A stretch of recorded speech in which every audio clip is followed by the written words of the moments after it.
তাহলে আল্লাহর ভালোবাসায় যদি আপনি এতটা সময় পর্যন্ত বসতে পারেন, আল্লাহর ভালোবাসায় সর্বোচ্চ কি আর ঘন্টাখানিক বসা যাবে ভাই? কোরআন থেকে কিছু কথা কি শোনার মতো ধৈর্য, সহ্য, শক্তি, সাহস কাহালগাঁওয়ের মানুষের কি আজকে হবে ইনশাআল্লাহ? তাহলে আসেন, আমি ভূমিকায় আর কোনো কথা বলতে চাই না, যেহেতু আমরা সরাসরি কোরআন কারীম থেকে আমাদের মূল আলোচনায় চলে যেতে চাচ্ছি। এজন্য ভূমিকায় কোনো কথা না বলে সরাসরি কালামুল্লাহ মাজিদ থেকে আমরা আমাদের মূল আলোচনা শুরু করছি। তার আগে কোরআন কারীমের আলোচনা করার পূর্বে কিংবা কোরআন কারীম শোনার পূর্বে শয়তানের ওয়াসওয়াসা থেকে আল্লাহ তাআলার দরবারে আশ্রয় চেয়ে আউযু বিল্লাহ পড়ে নেওয়ার দরকার কি আছে না নাই? নাকি আপনাদের ফুলবাড়িয়াতে শয়তান নাই? মাহফিলে কই আছে, কিন্তু আমরা দেখি না। কিন্তু শয়তান কি আমাদের দেখে না? অবশ্যই দেখে। ইউওয়াসওয়িসু ফি সুদুরিন নাস, আমার ভেতরে রগ রেশকারা ভেতর পর্যন্ত সবকিছু নাড়িয়ে দেওয়ার ক্ষমতা শয়তানের আছে। এখন আপনি যদি বলেন আল্লাহ তুমি শয়তানের এত ক্ষমতা দিছো, ও আমার ভেতরে ঢুকতে পারে, আমার রগে ঢুকতে পারে, আমার ব্রেনে ঢুকতে পারে, আমার কলিজার ভেতরে ঢুকে যেতে পারে, এত কঠোর ক্ষমতা তুমি যে শয়তানকে দিলা, এই শয়তানকে প্রোটেক্ট করার জন্য আমাকে একটা অস্ত্র দিবা না? আল্লাহ বলে বান্দা অস্ত্র তো দিয়েছি, অস্ত্রের নামই হচ্ছে আউযু বিল্লাহ। অস্ত্রের নাম কি?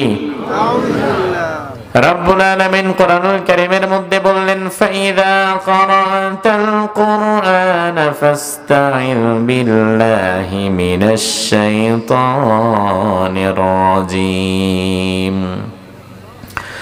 ও দুনিয়ার মানুষ, যখন তোমরা আমার কোরআন পড়তে যাবা কিংবা আমার কোরআন শোনার জন্য কোনো মজলিসে গিয়ে বসবা, তখন তোমার মন মানসিকতাকে কোরআন থেকে সরিয়ে নিয়ে যাওয়ার জন্য সবচাইতে বেশি ধোঁকা যে দিবে তার নাম কি? আমরা বললাম আল্লাহ শয়তান যেহেতু আমাদের সব সময় ধোঁকা দিবে, শয়তানের ধোঁকা থেকে বাঁচার জন্য আমি কি আমল করব? আবার আল্লাহ বলে বান্দা তখন তুমি আউযু বিল্লাহ পড়ে আমি আল্লাহর দরবারে শয়তানের ওয়াসওয়াসা থেকে আশ্রয় চেয়ে নিবা। দুনিয়ার কেউ তোমার শয়তান থেকে বাঁচাতে পারবে না, কিন্তু তুমি যদি আউযু বিল্লাহ পড়ে আমি আল্লাহর দরবারে আশ্রয় চেয়ে নাও, শয়তানের সব ধোঁকা থেকে আমি আল্লাহ তাআলা তোমারে বাঁচায় দেব। এজন্য আউযু বিল্লাহ পড়তে রাজি আছেন তো? জবানকে কাজে লাগিয়ে বসে না থেকে আমার সাথে একবার পড়েন আউযু বিল্লাহি মিনাশ শাইতানির রাজীম বিসমিল্লাহির রহমানির রহিম। আমার ভাইরা, আমি খুতবার শুরুতেই আপনাদের সামনে সূরাতুল কাহফের ৬০, ৬১ এবং ৬২ তিনটা আয়াতে কারিমা তেলাওয়াত করেছি। রব্বুল আলামিন সূরাতুল কাহফের ৬০ নম্বর আয়াত থেকে নিয়ে বেশ কিছু আয়াত নবী মুসা আলাইহিস সালামের জীবনের একটা বিশেষ মুহূর্তকে ক্যাপচার করেছেন। একজন নবীর জীবনে অসংখ্য ঘটনা ঘটে থাকে, অসংখ্য মুজিজা থাকে, অসংখ্য শিক্ষণীয় বিষয় থাকে। এর মধ্য থেকে মুসা আলাইহিস সালাম তিনার জীবনে ঘটে যাওয়া উম্মতের জন্য শিক্ষণীয় এমন একটা বিষয় আল্লাহ কোরআনের মধ্যে ধরে দিয়েছে। নিছক ঘটনা শুনে মজা পাওয়ার জন্য নয়, কারণ কোরআন কোনো ইতিহাসের কিতাব কিংবা গল্পের বই না। কোরআন হচ্ছে ইন হুয়া ইল্লা যিকরুল লিল আলামিন, বিশ্ব মানবতার জন্য কোরআন হচ্ছে উপদেশের কিতাব। তাইলে আপনি আজকে যেটা শুনবেন এটা নিছক গল্প কিংবা ঘটনা নয়, এটা হচ্ছে উপদেশ। যে উপদেশটা মুসা আলাইহিস সালামের জীবন থেকে আল্লাহ তাআলা আপনাকে দিতে চাচ্ছেন। আমার ভাইরা লক্ষ্য করেন, মুসা আলাইহিস সালাম যেই জাতির কাছে প্রেরিত হয়েছিলেন ওই জাতির নাম ছিল বনি ইসরাঈল। কোন জাতি? বনি ইসরাঈলের মাঝে আল্লাহ তাআলা নবী মুসা আলাইহিস সালামকে প্রেরণ করেছিলেন। মুসা আলাইহিস সালাম একদিন সহিহ বুখারীর 122 নম্বর হাদিসের মধ্যে বিস্তারিত বর্ণনা এসেছে, قام موسى النبي خطيبا في بني إسرائيل। মুসা আলাইহিস সালাম একদিন, এই যে আপনারা যেভাবে আজকে বসে আছেন, ওলামায়ে কেরামদেরকে দাওয়াত করে এনেছেন, আমাকে দাওয়াত করে এনেছেন, মুসা আলাইহিস সালামের জীবনে এমন একদিন একটি ঘটনা ঘটলো। মুসা আলাইহিস সালামকে বনি ইসরাইলের লোকের এক জায়গায় দাওয়াত করে নিয়ে গেল যে আপনি কিছু কথা বলবেন, আমরা আপনার কথা শুনবো। মুসা আলাইহিস সালাম গেলেন, গিয়ে দেখলেন হাজার হাজার মানুষ তার অপেক্ষায় অপেক্ষমান। তিনাকে দাঁড় করিয়ে দিলেন সামনে। এবার নবী মুসা আলাইহিস সালাম এত চমৎকার করে কিছু কথা বললেন যে কথাগুলো মানুষের মনের মধ্যে দাগ কেটে যাচ্ছিল, রেখাপাত করছিল। আলোচনা শেষ, ওয়াজ শেষ। আলোচনা শেষ হওয়ার পরে দূর থেকে একজন দাঁড়িয়ে বলল, এত চমৎকার কথা আজকে আপনি বললেন, আপনার কথা শুনে অভিভূত হয়ে গেলাম আমরা। আমাদের তো মনে হয় আপনি আমাদের মাঝে সবচেয়ে বড় জ্ঞানী।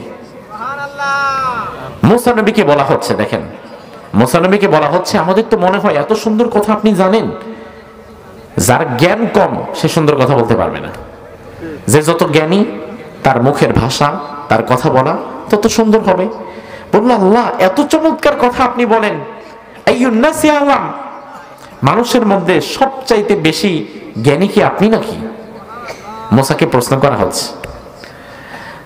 মুসা আলাইহিস সালাম প্রশ্নটা শুনে বললেন, আনা আ'লাম, কথা ঠিক, মানুষের মাঝে আমি সবচেয়ে বড় জ্ঞানী। তার কারণ দুনিয়াতে আল্লাহ তাআলা যত নবী পাঠিয়েছেন, নবীদেরকে প্রথম যেই অস্ত্র আল্লাহ দিয়েছিলেন ওই অস্ত্রের নাম জ্ঞান। জ্ঞানের অস্ত্র দ্বারা নবীরা বাতিলের মোকাবেলা করত। জ্ঞানের অস্ত্রের সামনে দুনিয়ার অন্য কোন অস্ত্র টিকতে পারে না। বর্তমানে মুসলমানেরা পৃথিবীর নানান জ্ঞান বিজ্ঞান থেকে সরে আসার কারণে দুঃখ দুর্দশা তাদেরকে চেপে ধরেছে, কিন্তু জ্ঞানের প্রত্যেকটা শাখায় এক সময় মুসলমানদের বিচরণ ছিল সবচেয়ে বেশি। আমার ভাইরা, মুসা আলাইহিস সালাম বললেন, আনা আ'লাম, আমি সবচেয়ে বড় জ্ঞানী। আল্লাহর হাবিব হাদিসের মধ্যে বললেন, ফাতাবাল্লাহু আলাইহি, আল্লাহ তাআলা মুসা নবীর উত্তরটাকে খুব একটা পছন্দ করলেন না।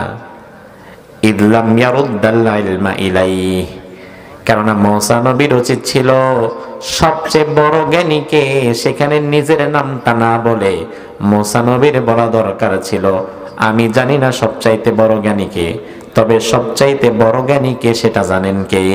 আল্লাহ। আমার ভাড়া ভালো করে বোঝেন, দুনিয়ার যত জ্ঞান বিজ্ঞান, মানুষের কাছে যত জ্ঞান বিজ্ঞান আছে, এই সকল জ্ঞান বিজ্ঞানের চাইতে হাজার কোটি গুণ বেশি জ্ঞান বিজ্ঞান আছে কার কাছে? মুসা আলাইহিস সালাম তিনি বলে ফেললেন, আমি সবচেয়ে বড় জ্ঞানী। আল্লাহ তাআলা এই উত্তরটাকে খুব একটা পছন্দ করলেন না। এজন্য আল্লাহ তাআলা চাইলেন মুসার কাছে, মুসা যে বনি ইসরাইলের সবচেয়ে বড় জ্ঞানী, কথা ঠিক, কিন্তু তবু এটা এভাবে বলা ঠিক না। এজন্য আল্লাহ তাআলা চাইলেন নবী মুসাকে জ্ঞানের জন্য এমন একজন ব্যক্তির কাছে পাঠাতে হবে যে ব্যক্তির কাছে নবী মুসার জ্ঞান কিছুই না। তার মানে মুসার চাইতে বড় জ্ঞানী ওই যুগে পৃথিবীতে আছে না নাই? বুঝেন কথা? মুসা আলাইহিস সালামকে আল্লাহ বললেন, মুসা আর কোনদিন এই জবাব তুমি দিবা না, তার কারণ দুনিয়াতে তুমি সবচেয়ে বড় জ্ঞানী নয়, তোমার চাইতে হাজার গুণ কোটি গুণ বড় জ্ঞানী আমি আল্লাহ বানিয়ে রেখেছি, তোমার কাছাকাছি আছে। সুবহানাল্লাহ। মুসা তো অবাক, কিরে আমার চাইতে নাকি কোটি গুণ বড় জ্ঞানী আমার পাশে বলে আছে কে? আমার ভাইরা, জ্ঞানী যারা তাদের আকর্ষণ জ্ঞানের প্রতি থাকে, যারা সম্পদের পাগল তাদের আকর্ষণ সম্পদের দিকে থাকে, যে নারীর পাগল তার আকর্ষণ আর একটা বউয়ের প্রতি থাকে, খালি বিয়ে করতে মন চায়। তাইলে যে জ্ঞানী তার আকর্ষণের জায়গা যদি জ্ঞান হয়, মুসা নবী যখন শুনেছে আমার চাইতে কোটি গুণ বড় জ্ঞানী নাকি আমার পাশে আছে, তখন সব বাদ আগে ওই বড় জ্ঞানীর কাছে আমার যাইতে হবে। এবার আল্লাহকে বললেন, আল্লাহ আমার চাইতে বড় জ্ঞানী আছে, আমি তো জানতামই না, যেহেতু তুমি আমাকে তার কথা বলেছ আমি তার কাছে যাব। আল্লাহ বললেন, যাবা? অনেক দূর, কিন্তু অনেক দূরের পথ। কত দূরের পথ? মুসা নবী তার কথা কি ছিল কোরআনে আল্লাহ তুলে দিচ্ছে।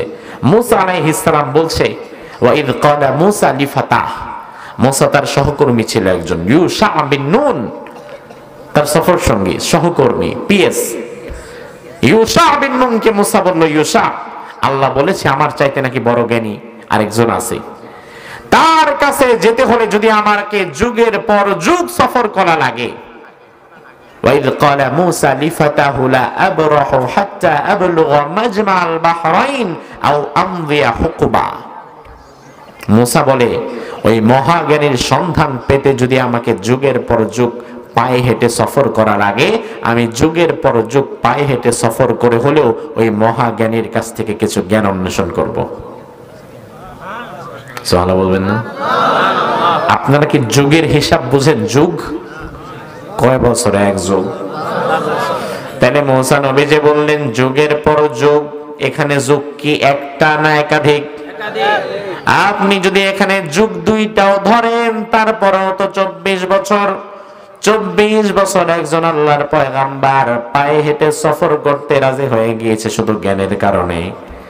আমার ভাইয়েরা, জ্ঞানের বড় দাম।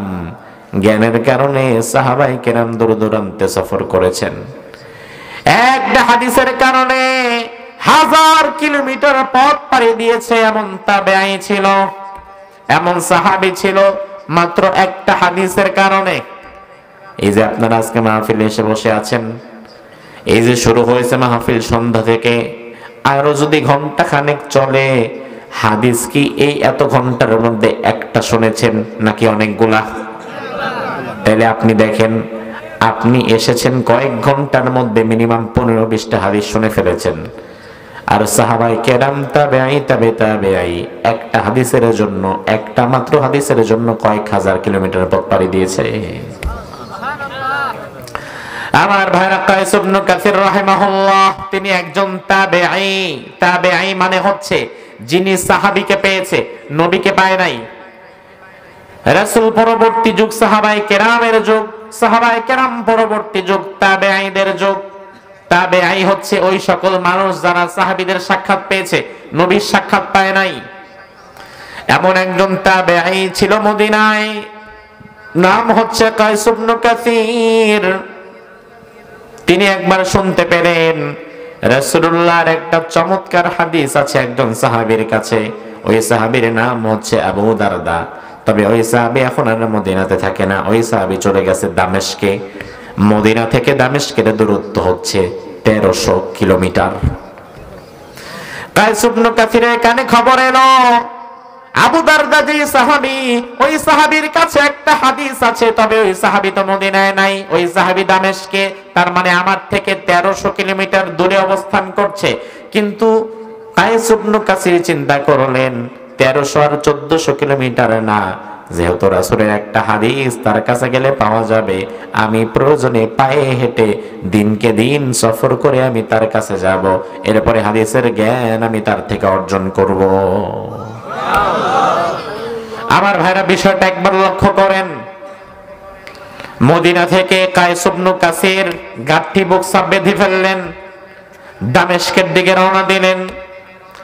দিন যায়, দিন আসে, রাত যায়, রাত আসে, পথ শেষ হয় না। তার কারণ 1300 কিলোমিটার পথ আজকের পথ না। আজকে 1300 কিলোমিটার পথ যদি আপনি বিমানে চড়ে যান, কয়েক ঘন্টায় চড়ে শেষ করতে পারবেন।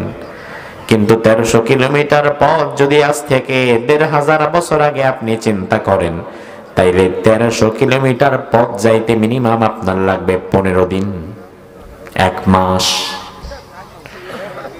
15 দিন সফর করলেন পায়ে হেঁটে, মরুভূমি সাগর নগর পাড়ি দিলেন। 15 13 দিন সফর করে কাইস ইবনে কাসির মদিনা থেকে দামেস্কে চলে এলেন। দামেস্কের কেন্দ্রীয় মসজিদে নামাজ পড়লেন। নামাজের পরে মানুষদেরকে জিজ্ঞেস করলেন, তোমাদের মাঝে আবু দারদা নামে কোন ব্যক্তি আছে নাকি রাসূলের সাহাবী? মানুষেরা বলল, নামাজ যিনি পড়িয়েছেন তিনি আমাদের ইমাম, তিনি আবু দারদা, তার সাথে দেখা করেন। এবার কাইস ইবনে কাসির তার কাছে গিয়ে বলল, আমি মদিনা থেকে এসেছি, আমি শুনেছি রাসূলুল্লাহর একটা হাদিস নাকি আপনার কাছে আছে, আমার এই হাদিসের জ্ঞানটা একটু দিয়ে দেন, ওই হাদিসটা আপনি আমার একবার শোনায় দেন, ওই হাদিসটা জানার জন্য আমি মদিনা থেকে এসেছি। আমার ভাইয়েরা মনে থাকলে জবাব দেন, মদিনা থেকে দামেস্কের দূরত্ব কত কিলোমিটার? 1300 কিলোমিটার। 1300 কিলোমিটার বুঝেন না তো ভাই, বাংলাদেশের এক মাথা থেকে আরেক মাথা 1300 কিলোমিটার না, 600, 650, 700 কিলোমিটার শেষ বাংলাদেশ। তার মানে বাংলাদেশটারে দুইটা বানান, দুইটা বাংলাদেশের দূরত্ব যতটা, 1300 কিলোমিটার মানে ততটা। আর এই 1300 কিলোমিটার ওই আল্লাহর বান্দা সফর করেছে পায়ে হেঁটে। কাইস ইবনে কাসির বললেন, আমি মদিনা থেকে 1300 কিলোমিটার পথ পাড়ি দিয়ে এসেছি, আমার রাসূলুল্লাহর হাদিসটা জানায় দেন। আবু দারদা বলে, আমা জিতালি হাজা, সত্যি করে বলো এই হাদিস ছাড়া অন্য কোন কাজে তুমি আসো নাই? কাইস ইবনে কাসির বলে, না। আবু দারদা বলে, আমা জিতালি লিতিজারা, তুমি সত্যি করে বলো এই হাদিস ছাড়া অন্য কোন ব্যবসার নিয়তে কি তুমি দামেস্কে আসো নাই? বলে, না। আবু দারদা ভেবেছিল হয়তো এই ব্যক্তি ব্যবসা করতে আসছে, তাহলে ব্যবসাও হইলো আবার হাদিস নেওয়া হইলো, রদও দেখা হইলো আবার কলাও বেচা হইলো। কিন্তু এই ব্যক্তি বলে, আমার কোনো ব্যবসা বাণিজ্য দরকার নাই, কোনো কিছুর দরকারে আমি আসি নাই, আমি এসেছি শুধুমাত্র একটা হাদিসের জন্য। যদি কোন কয়টা? আমার ভাইয়েরা একটা হাদিসের জন্য সফর করলেন কত কিলোমিটার? আর আপনার জন্য আল্লাহ তাআলা দিন কতটা সহজ করে দিয়েছে। আপনি ঘর থেকে 2 পা ফেললে কয়েক ঘন্টার মধ্যে মিনিমাম 15 থেকে 20টা হাদিস শুনতে পেলেন। আল্লাহ তাআলার কাছে কিন্তু আপনাকে জবাব দিতে হবে ভাই। বাড়ির পাশে মাহফিল হয়, কোরআন হাদিসের আলোচনা হয়, আজকের এই মাহফিলে রিকশা ভাড়া দিয়া, মোটরসাইকেল দিয়া, সাইকেল চালায়া 2, 4, 5 কিলো দূর থেকে এসেছে, এমন কিছু আল্লাহর বান্দা আছে না নাই? আবার ঠিক ঘর থেকে 2 কদম ফেললে মাহফিলে আসা যায়, ঘরে ঘুমায় আছে, টিভি দেখতেছে, চায়ের দোকানে চা খাচ্ছে, এমনও আছে না নাই? কিয়ামতের ময়দানে এই মানুষগুলারে আল্লাহ বলবে, আমার নবী সাহাবায়ে কেরাম তাবেঈরা একটা হাদিসের জন্য কয়েকশো কিলোমিটার পথ পাড়ি দিয়েছে, আর তোমার জন্য আমি দিন এত সহজ করেছিলাম, ঘরের পাশে কয়েক ঘন্টা গিয়ে বসলে কতগুলো হাদিস জানা হতো, জানলা না কেন? জবাব দাও। আমাদের বাংলাদেশের মানুষের একটা ভুল কনসেপ্ট আছে, মিসকনসেপ্ট, ভুল জানা। আপনি দেখবেন মাহফিল যখন হয়, একদম মানুষ চায়ের দোকানে বসে বসে বলে, ঠিকই আছে আমি যাই নাই। আপনি যদি মাহফিলে চায়ের দোকান থেকে উঠে আসেন, 2 জন টিটকানি মারবে, কই যাও? মাহফিলে। যাও যাও, বুঝবা ঠেলা, যত বেশি জানবা হিসাবও তত বেশি। আমরা ভাই জানিও কম, হিসাবও কম। এমন পাকনামি কথা বলার মতো কিছু পাগল আছে না নাই? ডাহা মিথ্যা কথা এটা। ও ভাই আমার, তার কারণ হচ্ছে ইসলামে জানা আলাদা একটা ফরজ, আপনাকে জানতে হবে, এটা আলাদা একটা ফরজ। এজন্য ইসলামের শুরুই হয়েছে ইকরা বিসমি রাব্বিকাল্লাযী খলাক দিয়ে। ইসলামে জানা আলাদা একটা ফরজ, আর মানা আলাদা আরেকটা ফরজ। কেউ যদি জেনেছে কিন্তু মানে নাই, সে তো 2 ফরজের একটা আদায় করেছে, আর একটা করে নাই। আর যে বেডা জানেও নাই আবার মানেও নাই, ওই বেডা ফরজ ছাড়ছে কয়টা? 2টা। বুঝেন কয়টা? 2টা।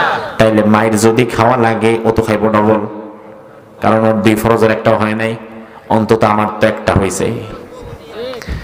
এর উপরে কথা হচ্ছে, যে লোকটা জানে জীবনে কোনো না কোনো অংশে ওই লোকটা কিন্তু পরিবর্তন হওয়ার সুযোগ থাকে, কারণ সে জানে এটা ঠিক না আর এটা ঠিক। আর যে বেটা জানেই না কোনটা হালাল কোনটা হারাম, কোনটা শিরিক কোনটা কুফর, কোনটা বেদাত কোনটা সুন্নাহ, তাইলে ওই বেটা যে না যায় না ভুলভাল আমল করতেছে, এই জন্য তার কিন্তু ওই ভুলভাল কাজ থেকে ফিরে আসারও সুযোগ আর নাই, কারণ জানেই না। এই জন্য চায়ের দোকানে বসে ফতোয়া দিও না, কারণ জানা আলাদা একটা ফরজ, মানা আলাদা আরেকটা ফরজ। এই জন্য জানার দরকার আছে না নাই? কায়েস ইবনে কাসির বলল, আমি শুধু একটা হাদিসের জন্যই এসেছি, আমার একটু বলে দেন। আবু দারদা রাদিয়াল্লাহু আনহু এবার তাকে বললেন, শোনো, মান সালাকা তারিকান ইয়ালতামিসু ফীহি ইলমান সাহালাল্লাহু লাহু তারিকান ইলাল জান্নাহ। এটা হাদিসের আরবিটা বললাম, এখন আপনাদেরকে বাংলাটা বলবো, তাইলে বুঝবেন। আলেম ওলামারা বাকিটা বুঝে গিয়েছেন, যেহেতু আপনাদেরকে আমি বাংলাটা বললে পুরোটা বুঝবেন। তবে ভাই বাংলাটা শোনার সাথে সাথে জোরে একবার সুবহানাল্লাহ বলতে হবে, পারবেন ইনশাআল্লাহ? তার কারণ বাংলাটা খুবই চমৎকার, বিশেষত আমরা যারা এসেছি আমাদের জন্য অত্যন্ত সুখবর। আবু দারদা বললেন, ভাই শোনো, আল্লাহর হাবিব একদিন আমারে বললেন, আবু দারদা, মান সালাকা তারিকান ইয়ালতামিসু ফীহি ইলমান সাহালাল্লাহু লাহু তারিকান ইলাল জান্নাহ। দুনিয়াতে আল্লাহর কোন গোলাম যদি দ্বীনের ইলম শেখার জন্য কোন মজলিসে গিয়ে বসে, রব্বুল আলামিন ওই বান্দার জন্য জান্নাতের রাস্তাটা সহজ করে দেয়। এবার আপনি নিজের দিকে তাকায় একটু মিলান। ঘর থেকে কাজকর্ম আর ঘুম বাদ দিয়া গভীর রাতে এখানে বসে আছেন, খিচুড়ির জন্য, বিরিয়ানির জন্য, পয়সার জন্য, নাকি এলেমের জন্য? যদি সত্যিকার অর্থে আপনি কোরআন হাদিস জানার নিয়তে বসে থাকেন, তাইলে বিশ্বাস করেন রাসূলের হাদিস বলে জান্নাতের রাস্তা আল্লাহ তাআলা আজকে আপনার জন্য সহজ করে দিয়েছে। আবু দারদা বলেন, ভাই শুধু তাই নয়, রাসূল আমাকে আরো বলেছেন, ওয়া ইন্নাল মালাইকাতা লাতাদাউ আজনিহাতাহা রিদাল লিতালিবিল ইলম। যারা জ্ঞান অন্বেষণ করে, কোরআন হাদিসের জ্ঞানে যারা জ্ঞানী হয়, এই তালিবে ইলম ছোট ছোট বাচ্চারা, এই যে আপনাদের এই মাদ্রাসার ছোট ছোট বাচ্চারা যখন রাস্তা দিয়ে হেঁটে বেড়ায়, বাড়ির দিকে যখন যায়, আপনারা দেখেন তার পা পড়ে জমিনে। রাসূল বলে না জমিনে নয়, ওই তালিবুল ইলমের পায়ের নিচে ফেরেশতারা তার নূরের পরটাকে বিছিয়ে দেয়। আমার ভাইরা, আবু দারদার হাদিস এখানেই শেষ নয়। আবু দারদা রাদিয়াল্লাহু আনহু বললেন, ও ভাই শোনো, আর একটু কথা আছে। রাসূল আমাকে বলেছেন, وَإِنَّ الْمَلَائِكَةَ لَيَسْتَغْفِرُ لَهُ مَنْ فِي السَّمَاوَاتِ وَمَنْ فِي الْأَرْضِ حَتَّى الْحِيتَانُ فِي الْمَاءِ। যারা কোরআন হাদিসের জ্ঞান অর্জনের জন্য ঘর থেকে বের হয়ে গভীর রাত্রে আল্লাহর খুশির জন্য জ্ঞান অর্জনের জন্য বসে যায়, ওই মানুষগুলো যতক্ষণ জ্ঞান অর্জনের মধ্যে লিপ্ত থাকে, ফেরেশতারা তাদের নাম ধরে আল্লাহর দরবারে দোয়া করতে থাকে। নিয়তটা যদি ভালো হয়, বিশ্বাস করো ভাই, তোমার জন্য এই মুহূর্তে তোমার নাম ধরে ফেরেশতারা আল্লাহর দরবারে দোয়া করছে। মনে যদি কোনো নেক আশা থাকে, মনে মনে নিয়ত করে ফেলেন, কারণ ফেরেশতারা আপনার আমার জন্য এখন দোয়া করছে। এরপরে আল্লাহর হাবিবের আরেকটু অংশ আছে, হাদিসের শেষ অংশ। আবু দারদা বলেন, হাদিসের শেষ অংশ হচ্ছে, ইন্নাল উলামা ওয়ারাসাতুল আম্বিয়া। আল্লাহর জমিনে যারা আলেম ওলামা হয়, ওই আলেম ওলামারা হচ্ছে দুনিয়াতে নবীদের ওয়ারিস। জোরে কোন? কাদের ওয়ারিস? ওয়ারিস মানে কি? আমার বাবা মরে গেছে, আমার বাবার অর্থ সম্পদের মালিক আমি, ওয়ারিস আমি। আমার বাবার সম্পদের ওয়ারিস আপনি নয়, আপনার বাবার সম্পদের ওয়ারিস আমি নই। আল্লাহর হাবিব বলেন, দুনিয়াতে যারা আলেম তারা নবীদের ওয়ারিস। নবীরা যেমন মানুষকে দ্বীনের সঠিক পথে ডাকে, আলেমরাও তেমন মানুষদেরকে দ্বীনের সঠিক পথে ডাকে। তবে আমার ভাইরা, এখানে একটা বিষয় বোঝার আছে, যেন তেন আলেম কিন্তু নবীর ওয়ারিস হতে পারবে না। দুনিয়াতে আলেম নামধারী এমন অনেক জালেম এবং জাহেল আছে, যে জাহেলেরা নিজেদের পদ এবং পদবিকে টিকিয়ে রাখার জন্য জালিমের হালুয়া রুটি খায়। আছে না নাই? তাহলে ওই বেটা কিভাবে নবীর ওয়ারিস হবে?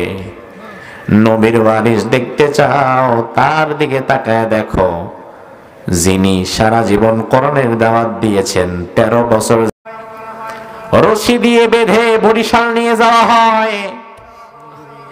1 মাস। 1 মাসে কয়দিন হয়? 1 মাস।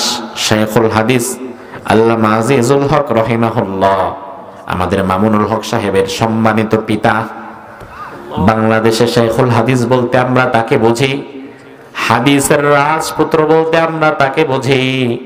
আমাদের ওস্তাদের ওস্তাদের ওস্তাদ ছিলেন তিনি। তিনার জীবনী থেকে আমি পড়েছি 1 মাস জালিম সরকার তাকে ওযু গোসলের পানিটাও দেয় নাই। ইমানি জজবা এত বেশি ছিল, যেই জজবার কারণে 2013 সালের পরবর্তীতে তাকে রিমান্ডে যেতে হয়েছে কয়েকবার। আমার ভাইরা, তারা হক্কানি আলেম, যারা তাদের ইমাম নিয়ে কারোর সাথে আপোষ করে নাই। ইমাম নিয়ে যদি তারা আপোষ করত, তাইলে বাংলাদেশে জুনায়েদ বাবু নগরী রাহিমাহুল্লাহ বাইতুল মুকাররমের খতিব হতে পারত। বাইতুল মুকাররমের ইসলামিক ফাউন্ডেশন কি? এগুলা কিছুই না।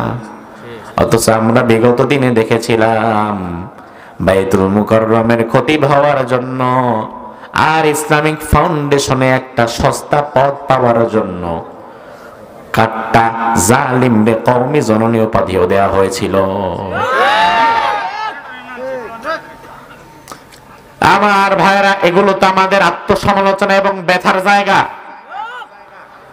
2013 সালের 5ই মে শাপলা চত্বরে ঘটনা আমরা ভুলি নাই। 2013 সালের 5ই মে শাপলা চত্বরের ওই দিন সৌভাগ্য কিংবা দুর্ভাগ্যক্রমে আমিও ছিলাম। আমি আমার জীবনে কোনোদিন এত কাছাকাছি মৃত্যুকে দেখি নাই। তখন আরো তো ছোট ছিলাম। এত কাছাকাছি আমি জীবনে কোনোদিন লাশও দেখি নাই। জীবনে আমার সারা জীবনের ভয়াবহতম কোন রাত যদি থাকে, ওইটা যদি আমারে আরো 50 বছর পরেও জিজ্ঞেস করা হয় কোন রাত, আমার মনে হয় আমি 5ই মে রাতের কথাটাই বলবো। এর চেয়ে ভয়াবহ রাত আমি দেখি নাই। 2013 সাল ভুলে গেছেন নাকি ভাই? আজ থেকে 10-11 বছর আগের কথা। 5ই মে শাপলা চত্বরে হাজার হাজার মানুষদেরকে আহত করা হলো।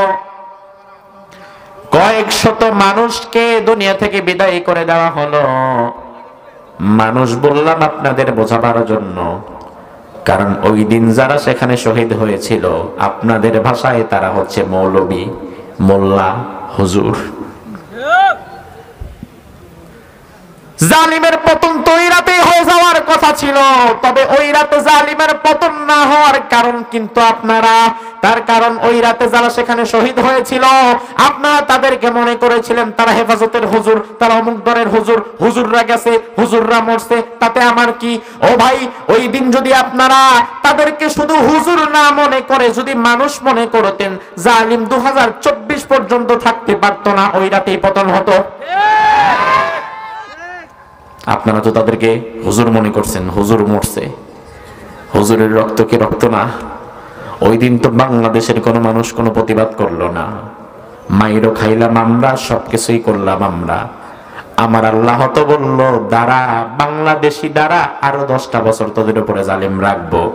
এরপরে এমন অবস্থা হবে, হুজুর শুধু মারবে না, জালিম বিদায়ের আগে ছোট থেকে বড়, বুড়া থেকে মুরব্বী, কচি কাঁচা যেগুলারে পাবে সবগুলারে মাইরা যাবে। এজন্য 24 সালে সবাইরে সমানে মারছে। এখন বিবেক খুলছে, আল্লাহ এখন দেখি সবাইরে মারে। ওই দিন যদি আপনি হুজুরের পক্ষে দাঁড়ায় কথা বলতেন, তাইলে আজকে এই দিন দেখা লাগতো না। আমার ভাইরা, আমরা আসলে এই দেশে কোনো প্রতিহিংসার রাজনীতি চাই না। এই দেশে ভাই আমরা আওয়ামী লীগ, বিএনপি, জামাত, জাতীয় পার্টি, হেফাজত, খেলাফত বুঝি না। আমরা যে বিষয়টা চাই, নিরাপত্তার সাথে, সমৃদ্ধির সাথে, ঈমান আমল নিয়ে বাঁচতে চাই। আর কিছু চান? সরকারের কাছে কোনোদিন আপনি চেয়েছেন যে মাননীয় সরকার মহোদয় আমার একটা গাড়ি কিনে দিতে হবে, আমার এলাকার সবার বাইক আছে, পালসার আছে, আমার নাই, আমার একটা কিনে দেন? এটা চান? কোনোদিন বলেন আমার এক বস্তা চাল দেন? এটা চান? আরে আমার চাল আমি কষ্ট করে উপার্জন করে কিনে নিব, আমার ফসল আমি কষ্ট করে ফলাবো, আমার যা লাগে আমি কষ্ট করব। তবে আমি চাই নিরাপত্তা, আমি প্রতিহিংসার রাজনীতি চাই না, আমি নিরাপত্তার সাথে আমার ঈমান আমল নিয়ে এই দেশে বেঁচে থাকতে চাই, ঠিক কি না? এতটুকুই যদি দিতে না পারেন তাহলে কি করলেন আপনারা? এতটুকুই যদি দিতে না পারেন, তবে আমার ভাইরা আলহামদুলিল্লাহ বর্তমান বাংলাদেশের অন্তর্বর্তীকালীন সরকার যিনি আছেন, অন্তর্বর্তীকালীন সরকার যাদের নিয়ে গঠন করা হয়েছে, আমাদের ভালো লাগার বিষয়ে তাদের মাঝে একজন আলেমও আছে। আছে না? কি উপদেষ্টা? ধর্ম উপদেষ্টা। নাম কি জানে না? ডক্টর আ.ফ.ম. খালিদ হোসাইন। আলহামদুলিল্লাহ ব্যক্তিগতভাবে তিনার সাথে আমার সম্পর্ক অনেক ভালো, অনেক ভালো আলহামদুলিল্লাহ। চট্টগ্রামে তার বাড়ি। আমি চট্টগ্রামে যখনই মাহফিল করতে চাই, একাধিক মাহফিলে অনেক অনেক অনেক অনেক স্মৃতি তার সাথে আমার, একাধিক মাহফিলে তার সাথে আমার দেখা সাক্ষাৎ হয়েছে, কথা হয়েছে, দীর্ঘ সময় ধরে একসাথে খাওয়া দাওয়া হয়েছে। তার মতো যোগ্য বিদগ্ধ একজন আলেম বর্তমান বাংলাদেশ সরকারের ধর্ম উপদেষ্টার পদে আছে, এটা আমাদের জন্য আনন্দের বিষয় না? আবার বর্তমান যারা অন্তর্বর্তীকালীন সরকারে আছে, এই মুহূর্তে গতকাল আপনারা দেখেছেন বাংলাদেশের সকল রাজনৈতিক দলের সেন্ট্রাল লিডারশিপ যারা, তাদেরকে নিয়ে বৈঠক করেছে। আজ ডক্টর ইউনূস বাংলাদেশের সকল পর্যায়ের বড় বড় আলেমদেরকে নিয়ে মিটিং করেছে। সেখানে কওমি আলেম বলেন, আহলে হাদিস আলেম বলেন, হেফাজতের আলেম বলেন, জামাতের আলেম বলেন, আলিয়ার আলেম বলেন, সকল আলেম ওলামায়ে কেরামের শীর্ষস্থানীয় ব্যক্তিবর্গরা এবং সকল ধর্মের ধর্মীয় গুরু যারা, তারা হিন্দু ধর্মের ধর্মীয় গুরু, খ্রিস্টানদের ধর্মীয় গুরু, আরো যারা আছে বৌদ্ধ ধর্মের ধর্মীয় গুরু, সেখানে গিয়েছে শেখ আহমদুল্লাহ, সেখানে গিয়েছে আমাদের আব্দুল মালিক হাফিজাহুল্লাহ, জাতীয় মসজিদ বাইতুল মুকাররমের ইমাম, সেখানে গিয়েছে আব্দুল্লাহ বিন আব্দুর রাজ্জাক সহকারে সকল ধরনের আলেমদেরকে নিয়ে ডক্টর ইউনূস আজ মিটিং করেছে, বৈঠক করেছে যে ভারতের যেই আগ্রাসী মনোভাব আমাদের উপরে, ভারত আমাদের উপরে যা চাপিয়ে দিতে চাচ্ছে, আপনারা দেখেছেন কিনা জানি না, গত এক সপ্তাহ ধরে ভারতের মিডিয়াগুলো বাংলাদেশের বিরুদ্ধে একের পর এক মিথ্যা সংবাদ প্রচার করছে এবং যার প্রেক্ষিতে ভারতের বিভিন্ন জায়গায় বাংলাদেশিদের উপরে সেখানে আক্রমণ হয়েছে। বাংলাদেশি হাই কমিশনে ভারতে আক্রমণ হয়েছে, একটি দেশের হাই কমিশনে আক্রমণ হয়েছে। এবং আমি দেখলাম কিছু উগ্রপন্থী সন্ত্রাসী হিন্দু তারা চলো বাংলাদেশ নামে একটা ব্যানার করেছে। এই ব্যানার করে তারা বলছে যে আমরা বাংলাদেশে ঢুকবো, বাংলাদেশে ঢুকে আমরা আক্রমণ করব, বাংলাদেশে আমাদের যে হিন্দু ভাইরা আছে তাদের সাথে নিয়ে বাংলাদেশকে আমরা তছনছ করে দিব। এই রকম প্ল্যান পরিকল্পনা তারা করছে। আপনারা কি মনে করেন তাদের এই প্ল্যান পরিকল্পনা বাস্তবায়ন করতে দেয়া হবে? হবে? ৭১ সালে আমরা যেমন আমাদের ভূখণ্ডকে টিকিয়ে রাখার জন্য জীবন দিয়েছি, যদি আবারও সেই শক্তি আমাদের পাশের প্রতিবেশী না হয়ে যারা আমাদেরকে গোলামির জিনজিরে আবদ্ধ করতে চায়, সেই মানুষগুলো যদি আবারও আমাদের উপরে আক্রমণ করার নীল নকশা আঁকে, তাহলে ৭১ সালে তো আমরা ছিলাম অল্প কিছু মানুষ, এখন আর তো ইমানদারদের সংখ্যা আরো বেড়েছে। তারা যদি এই দেশের দিকে চোখ তুলে তাকায়, সেই চোখ আমাদেরকে উপরে ফেলে দিতে হবে। তারা যদি আমাদের দিকে আঙ্গুল তুলে তাকায়, সেই আঙ্গুল আমাদের ভেঙে দিতে হবে। ভারত যদি মনে করে ছোট্ট ভূখণ্ডের বাংলাদেশকে আমরা যা খুশি তাই করব, সেই দিন চলে গেছে। ৫ই আগস্টের পর থেকে শুধু স্বৈরাচারের পতন হয় নাই, আমি বিশ্বাস করি ভারতীয় আগ্রাসনের পতন হয়ে গেছে। ৫ই আগস্টের পর থেকে দিল্লির যে আধিপত্য ছিল আমাদের উপরে, এই দিল্লির আধিপত্য দূর হয়ে যাওয়ার কারণে তো নরেন্দ্র মোদী সরকার এখন পাগল হয়ে গেছে। আপনারা দেখেছেন কিনা জানি না, ভারতের মুদ্রা, ভারতের রুপির দাম দিন দিন তলানিতে নামছে। রেকর্ড পরিমাণ তলানিতে নেমে গেছে ভারতের রুপির দাম। কারণ ভারতের মূল ইনভেস্টমেন্ট জায়গা ছিল, ভারতের মূল বাজার ছিল বাংলাদেশ। এই বাজার তার হাতছাড়া হয়ে গেছে। এই বাজারে এখন তারা ইচ্ছে মতো তাদের পণ্য ঢুকিয়ে দাম নির্বাচন করতে পারছে না, এজন্য তারা খুব টেনশনে আছে। তারা আমাদেরকে ভয় ভীতি দেখাতে চায় যে আমাদের কথা শোনো, আমাদেরকে মানো, নয়তো আমরা আক্রমণ করব, এই করব সেই করব। তাদের কথায় কি আপনারা ভয় পেয়ে যাচ্ছেন? ভয় পেয়ে যাচ্ছেন? যদি আবার আলেম ওলামায়ে কেরাম সম্মিলিতভাবে আপনাদেরকে ডাক দেয়, যদি ভারতের বিরুদ্ধে মুশরিকদের বিরুদ্ধে যদি লড়াইয়ের জন্য আপনাদেরকে ডাক দেওয়া হয়, ৭১ সালে যার যা ছিল তাই নিয়ে যেমন মাঠে নামা হয়েছে, আমি বিশ্বাস করি আলেমদের নেতৃত্বে গাজওয়া হিন্দ যদি হয়, বাংলাদেশের সকল মুসলমান মুশরিকদের বিরুদ্ধে লড়াই করার জন্য প্রস্তুত হয়ে যাবে।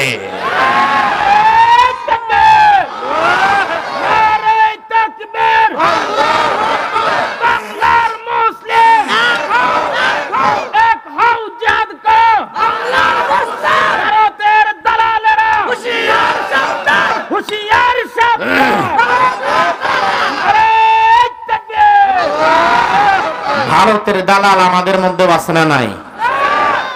বাংলাদেশে জন্ম হয়েছে, বাংলাদেশে থাকে, বাংলাদেশে খায়, কিন্তু দালালি করে ভারতের পক্ষে। আছে না নাই? আমরা যখন বিভিন্ন জায়গায় ভারতের এই আগ্রাসী মনোভাবের বিরুদ্ধে জাতিকে সচেতন করতে চাই, তখন আমাদেরকে তারা ওয়াজ করে, হুজুর ভারত আমাদের বন্ধু, জানেন ভারত যদি না থাকতো স্বাধীনতা অর্জন করতে পারতেন না, ভারত যদি না থাকতো এই করতে পারতেন না, সেই করতে পারতেন না। আসলে ভারত আমাদের বন্ধু না। আমি তো বলি পৃথিবীতে মনস্টার, পৃথিবীতে রাক্ষসী ভূমিকা পালন করে দুটি দেশ। একটি হচ্ছে ইসরায়েল। ইসরায়েল যার পাশে আছে তার শান্তির ঘুম নাই, সে আস্তে আস্তে দখল করার চিন্তা রাখে। আর আরেকটা মনস্টার রাক্ষস হচ্ছে ভারত। ভারতও যার পাশে আছে, সে যদি সচেতন সজাগ না হয়, তাহলে ধীরে ধীরে ওটাও ভারতের পেটে ঢুকে যাওয়ার সম্ভাবনা আছে, ঠিক কিনা? বিগত দিনে আমরা তাই দেখেছি। সব আইন বাস্তবায়ন হতো দিল্লিতে, আর 500 বাংলাদেশে। আইন বাস্তবায়ন কিন্তু হয়ে গেছে দিল্লিতে। দিল্লিতে যখন বৃষ্টি হতো, বাংলাদেশের নেতারা তখন মাথায় ছাতা ধরতো, দিল্লির সাথে তারা তাল মিলাতো। আগামীর বাংলাদেশ আমরা ভারতের মুশরিকদের আধিপত্য মুক্ত বাংলাদেশ গড়ে তুলব। আগামীর বাংলাদেশে দিল্লির কোন আধিপত্য এখানে আর থাকবে না, ঠিক কিনা? আজ ডক্টর ইউনূস সাহেব সকল ওলামায়ে কেরামদের, বাংলাদেশের সকল বড় বড় নেতৃস্থানীয় আলেম ওলামাদেরকে নিয়ে ডক্টর ইউনূস সাহেব আজকে মিটিং করেছেন, পরামর্শ করেছেন। এতে আমরা খুশি না বাজার? তার কারণ আমরা এটাই চাই, কারণ পরামর্শের ভিত্তিতে কাজ করলে সেখানে বরকত দিয়ে দেয় কে? পূর্বে যারা ছিল, পরামর্শ তো দূরের কথা, আমি নিজে যা ভালো মনে করি তাই হবে, হইলেও হবে না হইলেও হবে, কারো পরামর্শের দরকার নাই, এমন একটা ভাব তাদের ছিল। কোনোদিন কারো পরামর্শ নিত না। কিন্তু ডক্টর ইউনূসকে আপনারা একটু সময় দেন, লোকটা কথা বলে কম, শুনে বেশি। তিনি একজন অর্থনীতিবিদ। এবার আমাদের কাছে প্রশ্ন করে, হুজুর ডক্টর ইউনূসের পক্ষে যে আপনি কথা বলছেন, ডক্টর ইউনূস যে সুদখোর ইউনূসের বিরুদ্ধে কিছু বলেন না কেন? আমি বলি, আরে ভাই, বিগত দিনে যারা ছিল তারা সবাই বুঝি খালি দুধখোর, আর ইউনূস একাই সুদখোর। আপনি বিশ্বাস করেন, আমি জরিপ নিয়ে দেখেছি, বর্তমান বাংলাদেশে ব্যাংকের সুদ, সমিতির সুদ, অমুক ঋণ তমুক ঋণ মিলিয়ে, গ্রামে গঞ্জে কি সুদ নাই? সমিতি নাই? আমি তো জানি গ্রামে গঞ্জের কৃষক যারা, রিকশাওয়ালা যারা, এরাও মাঝে মাঝে সমিতি থেকে সুদে টাকা তোলে, আছে না নাই? আপনিও তো সেখানে সুদের সাথে জড়িত। তাইলে বাংলাদেশের 95% মানুষ এখন সুদের সাথে সম্পৃক্ত। ব্যাংকের সুদ আর সমিতির সুদ, সব সুদের সাথে। যেই জাতির 95% মানুষ সুদের সাথে জড়িত, ওই জাতির নেতা ইমাম মাহদী হবে নাকি?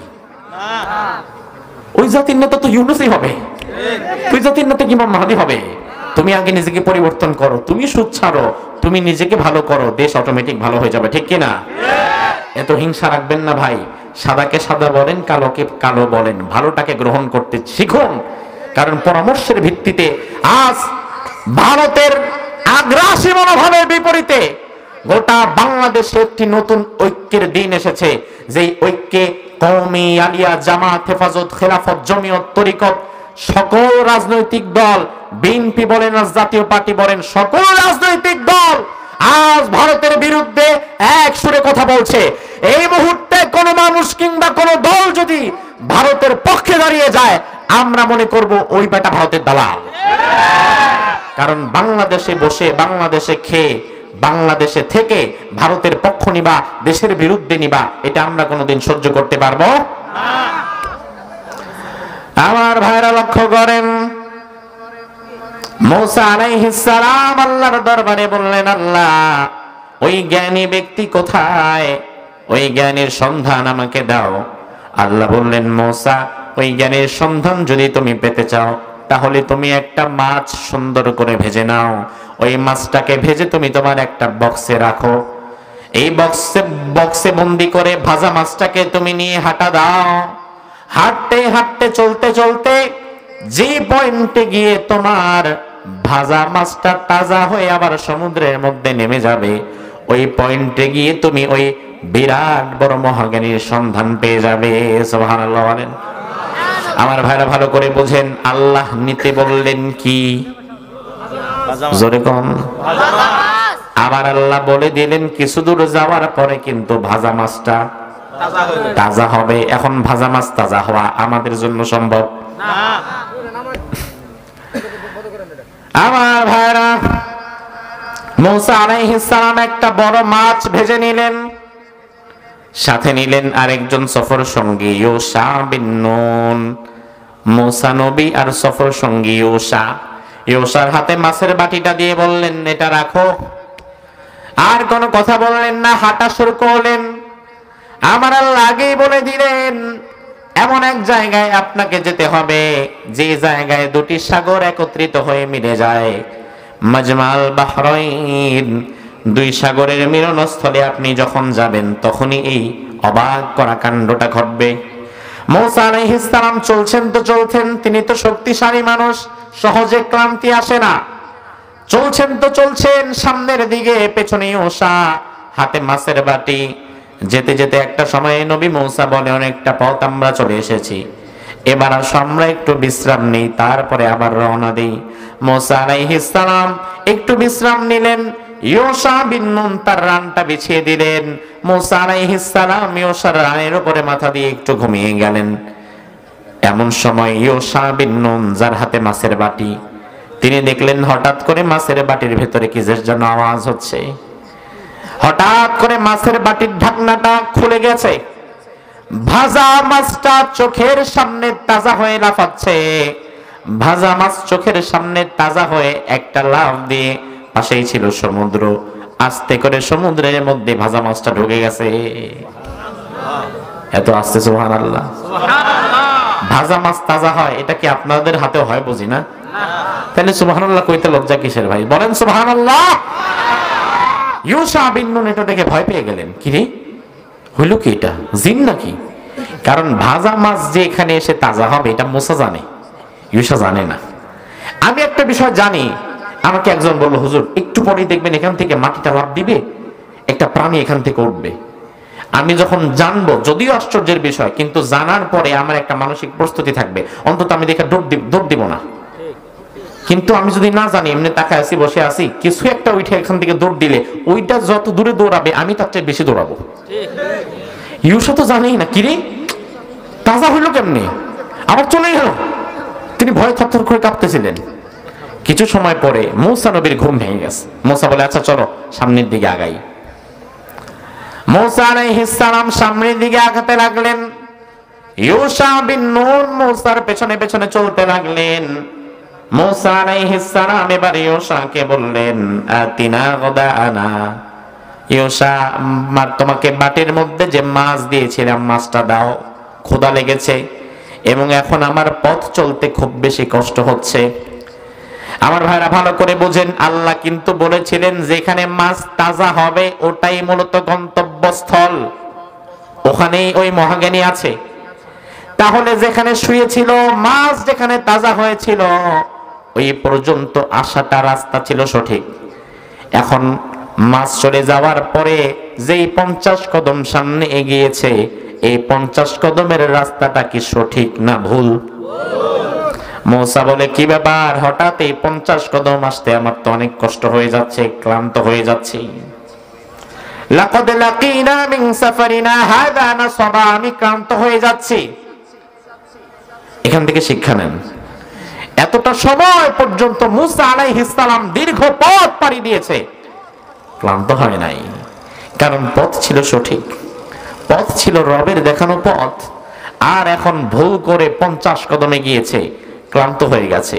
তার মানে হচ্ছে জীবন চলার পথে আপনার রব যদি, আপনার পথ যদি হয় রবের দেখানো সঠিক পথ, সিরাতে মুস্তাকিমের পথ, জান্নাতি পথ, এই পথে হামলা আসবে, মামলা আসবে, জেল আসবে, জুলুম আসবে, জরিমানা আসবে, কষ্ট আসবে, বিপদ আসবে, মুসিবত আসবে, আপনি ক্লান্ত হবেন না।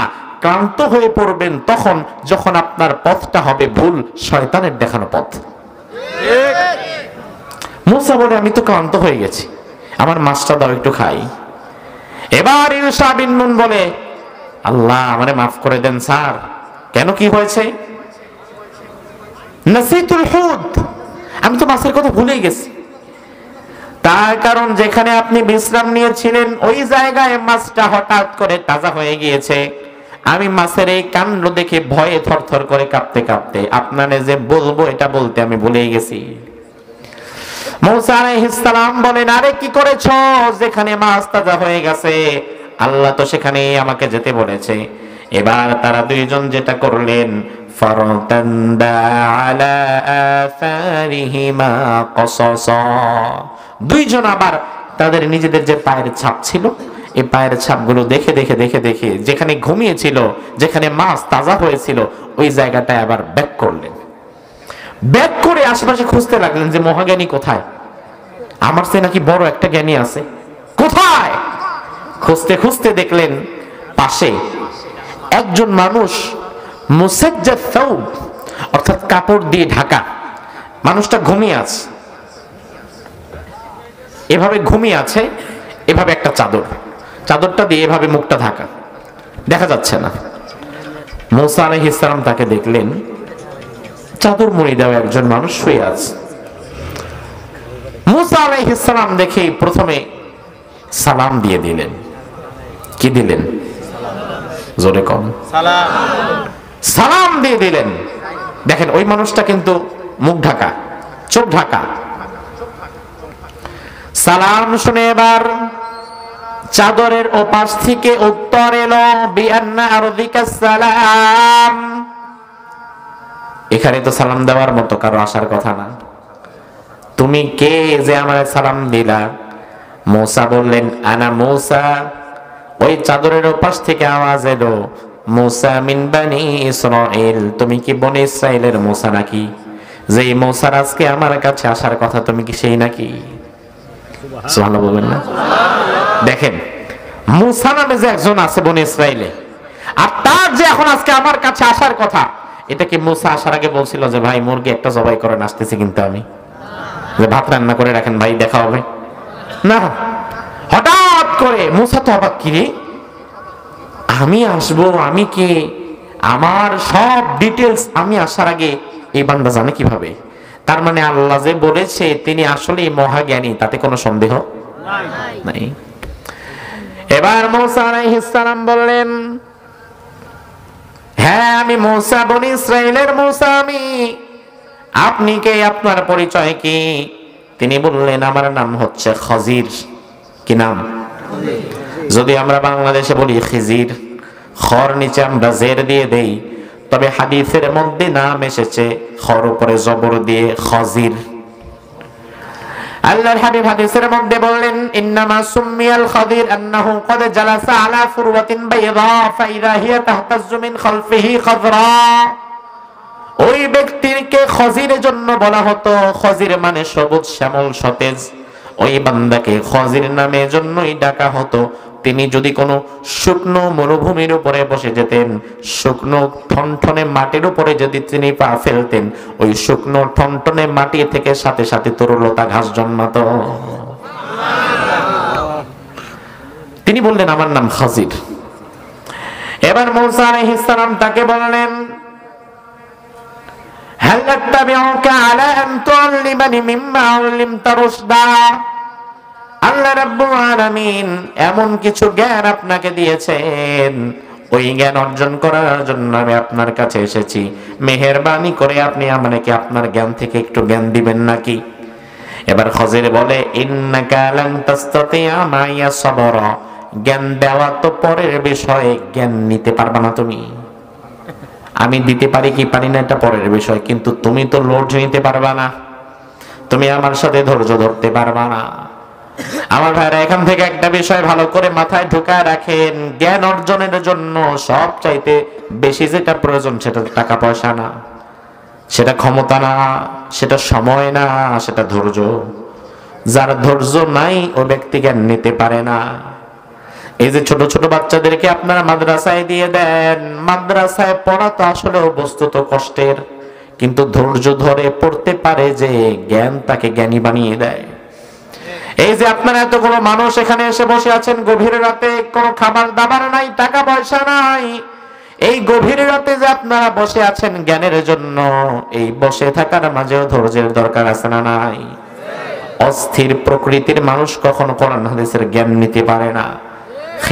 খজির আগে বললেন, ভাই মূসা, তুমি যে আমার থেকে জ্ঞান নিতে চাও, আগে বলো তোমার ধৈর্যটা কোন জায়গায়। এবার মূসা আলাইহিস সালাম বললেন, সাতাজিদুনি ইনশাআল্লাহ সাবিরা ওয়ালা আসিলাকা আমরা। ইনশাআল্লাহ আমি বললাম, আপনি আমারে চরম ধৈর্যশীল পাবেন, আপনার কোনো বিষয়ে আমি বাধা দিব না।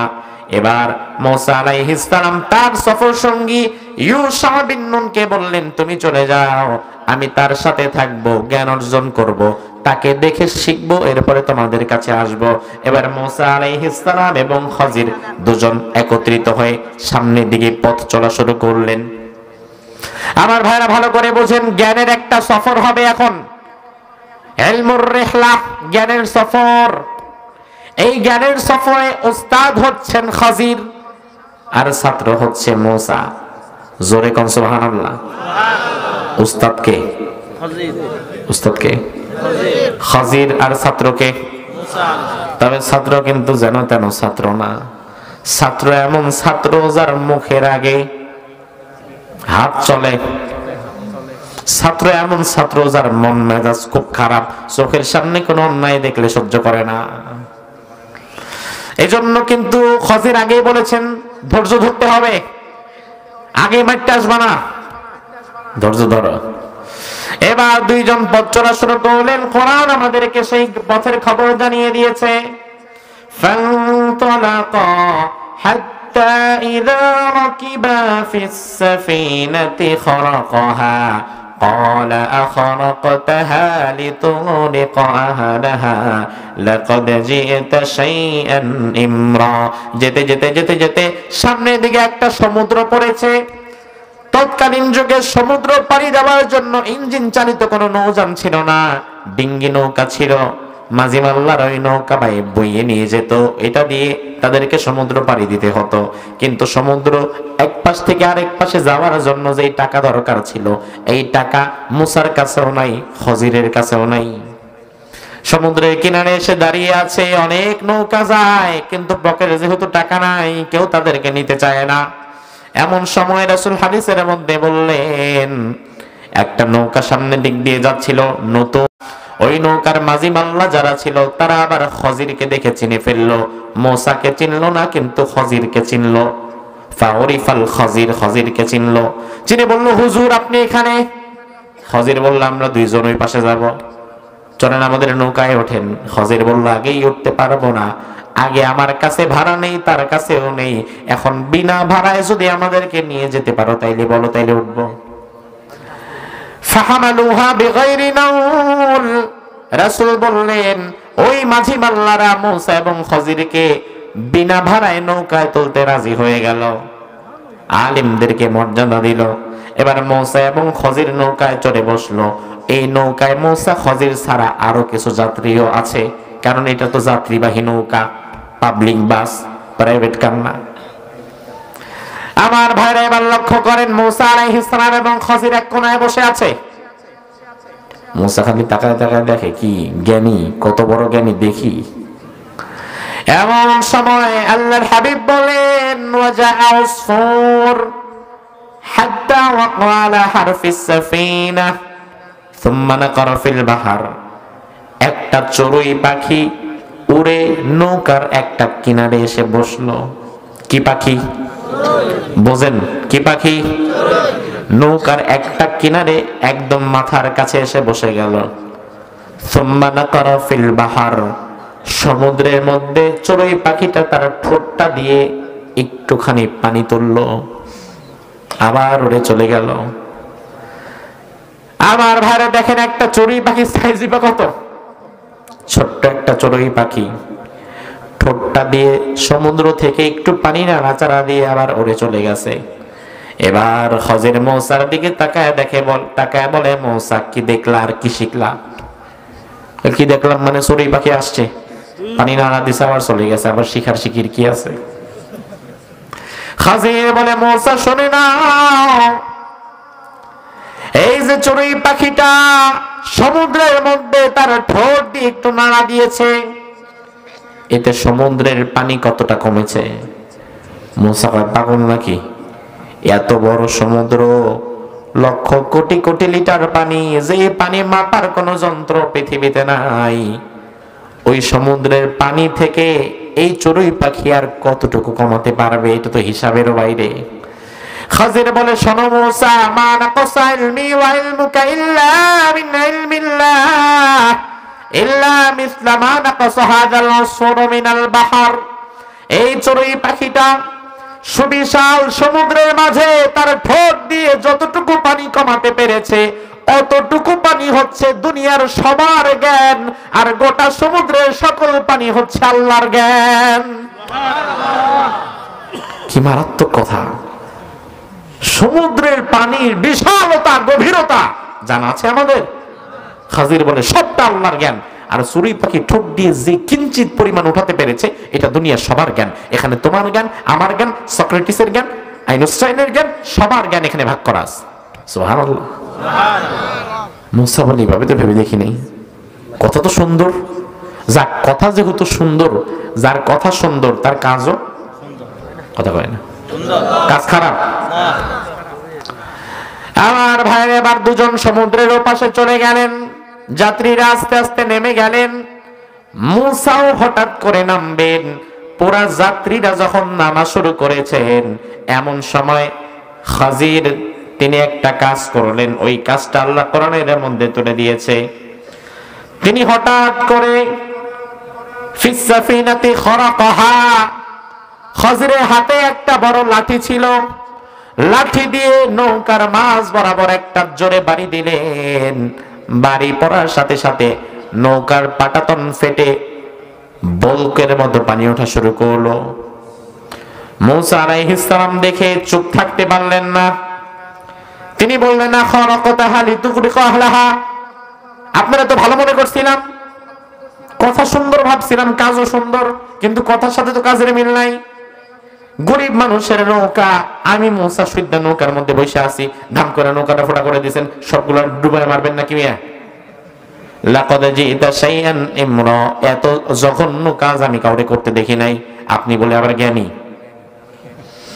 এবার খাজির বলে, আলাম আকুল, আমি তোমাদেরকে আগে বলি নাই ইন্নাকা লান তাসতাতিয়া মাইয়া সাবরা, তুমি আমার সাথে ধৈর্য ধরতে পারবে না, তোমার কি বলি দেই নাই?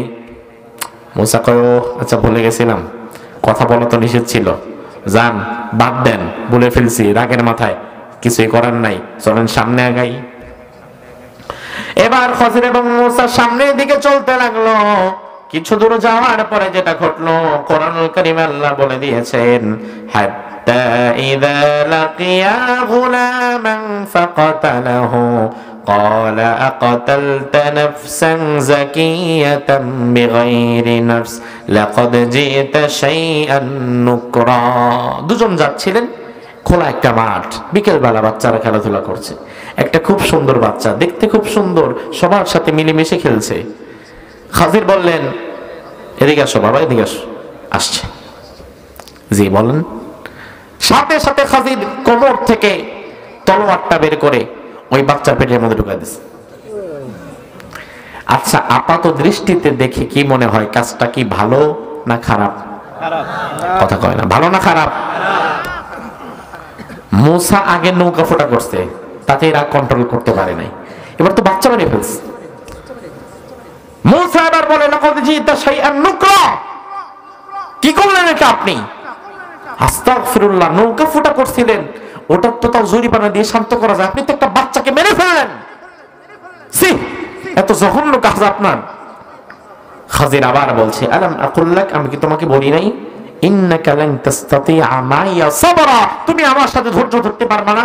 তোমার তো আগে নিষেধ করা ছিল, কথা বলতে পারবা না। মূসা বলে আল্লাহ, আবার ভুল করে ফেলছি। মূসা বলে ইন সাআলতুকা আন শাইইন বাদাহা, আমি যদি আরেকবার আপনার কোনো কাজে বাধা দেই, ওস্তাদ আরেকটা বার সময় দেন না, আরেকটা বার যদি আপনার কোনো কাজে বাধা দেই ফালা তুসাহিবনি, ওস্তাদ ছাত্রীদের সম্পর্কে এখানে শেষ, আমারে আমার মতো পাঠায় দিন টিকিট কাইটা, আপনি আপনার মতো চলে যান। তাহলে দুইবার আমি চান্স মিস করে ফেলেছি, আরেকটা বার সুযোগ দেন। এবার আমার ভাইরা তৃতীয়ত তারা চলতে চলতে একটা গ্রামের ভিতরে ঢুকে গেলেন। কোরআন আমাদেরকে জানিয়ে দিচ্ছে হাত্তা ইযা আতায়া আহলা ক্বরয়াতিন ইসতাতামা আহলাহা ফাআবাউ আন ইউযাইফুহুমা ফাওয়াজাদা ফিহা জিদারান ইউরিদু আন ইয়ানকাম্মা ফাআকামা قال لو شئت لاتخذت عليه أجرا। ওই গ্রামে গিয়ে খুব ক্ষুধা লাগছে দুজনের। গ্রামের মানুষদেরকে বললেন ভাই আমরা দূরের মুসাফির, কিছু খাবার দাবার কি হবে? গ্রামের মানুষেরা ছিল অত্যন্ত কৃপণ, কেউ খাবার দাবার দিতে চায় না, না কোনো খাবার দাবার হবে না, আরেকবারই যান।